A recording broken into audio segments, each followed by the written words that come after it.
All right, so this is video 2. There are going to be some things I don't cover in more detail here because I have covered them thoroughly in video 1.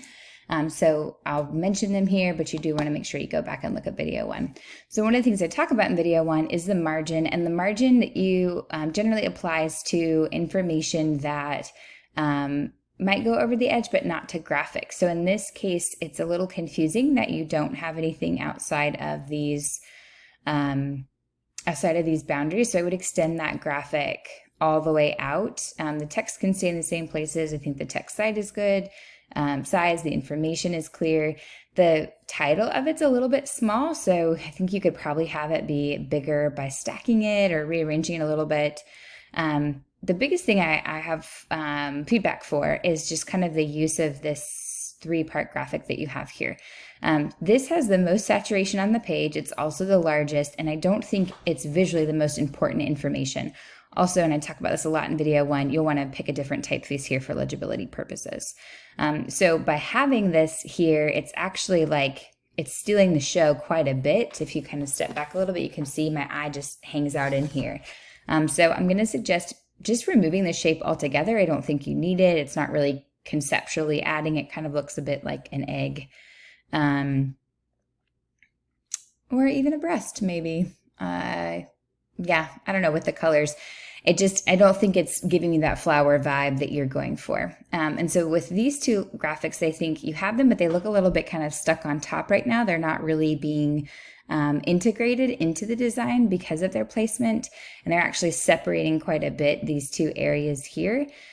So I think if you wanted to use them in a different way, a bit more dynamically, so potentially like, have the one part here, and then you could have the other part down here with some information in between, or I don't know how much they can be expanded with your print resolution requirements, but do kind of play with that. But as far as like the information that you have, I think I understand what you're going for, and I think it's well organized. All right, oh my gosh, I'm so hungry right now, which I said in the last video too, but this makes me really want a hot dog for lunch. So I think the picture's fine and kind of fun. I like that you're trying to be a little bit more expressive and more modern. I think that's working for you. I think what's not working yet is kind of the way that the text is arranged. So because this is so saturated and detailed, and this is so big, we're actually like, it almost looks like 2 separate pieces of information. So by rearranging it, maybe bringing your neighborhood party up and then having your text below, you can kind of get around that. Also with margin, which I talk about a lot in video 1, so I'm not going to go into further detail here.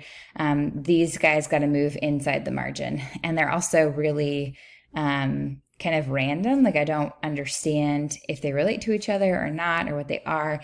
The text has to be there, but there's no requirement on how big the text is or that it be as important in your version as in the previous version. So you could even just put it, inside the letter. I would add some extra space between these paragraphs to kind of help that. And then if you want to use this color, can you pull it directly from the mustard? It looks close, but not the same maybe, or maybe it is from one part of the mustard. And then when you move the headline up, could you add a yellow fill to the headline to kind of use it in a more meaningful way? Because right now it's like so loud and powerful, but it's not really incorporated into the body of the content.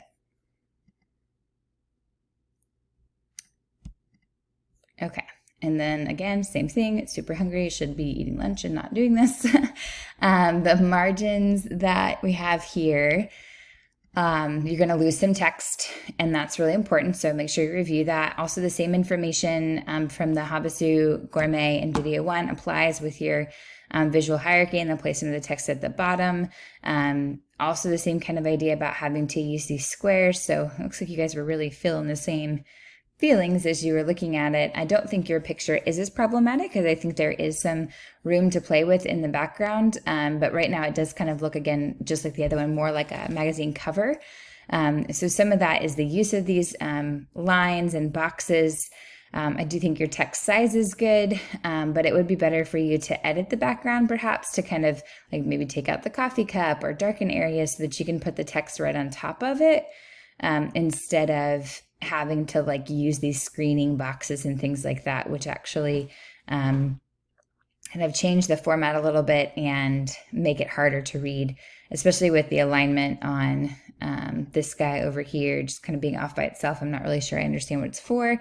So it would be stronger if it was relating to the information you have here.